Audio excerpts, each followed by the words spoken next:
And for the latest now on the ground here in Venezuela, we turn to our correspondent, Iain Bruce, who joins us from our newsrooms. Iain, how have Venezuelans been receiving this news of the commission?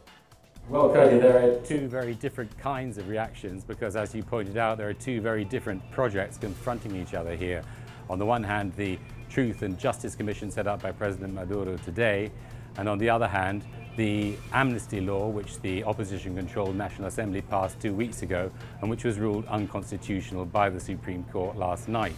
You'll remember that last week, victims and relatives of victims of the violence that happened during the opposition protests of 2014 called on President Maduro to send that amnesty law to the Supreme Court and have it ruled unconstitutional, because they say it was just a case of the opposition pardoning themselves and because it covered a far too wide range of offences.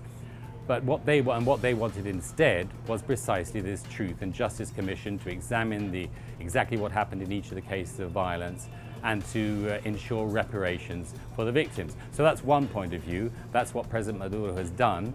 But on the other hand, of course, the opposition and its supporters continue to campaign and hold out for their amnesty law. And has the opposition made any response to the invitation to join that commission, Iain? Yes, Cody, they responded by not turning up. President Maduro invited 4 members of the opposition, for them to choose who, to turn up to today's session and to become members of this Truth and Justice Commission. Nobody turned up, so that was their response. I think it's interesting to point out here, Cody, that this division now exists on an international level as well, because this morning we saw the office of the United Nations High Commission for Human Rights coming out saying it lamented very much the decision by the Supreme Court to rule the amnesty law unconstitutional. On the other hand, this afternoon we saw the Secretary General of the South American Regional Bloc, UNASUR, Ernesto Samper, former Colombian president, taking part in the setting up of the Truth and Justice Commission.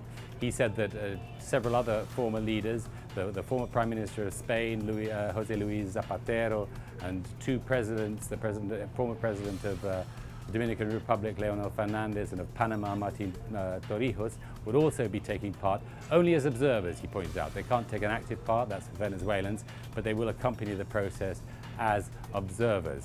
So, as I say, this division exists here in Venezuela, but it's also playing out on an international level.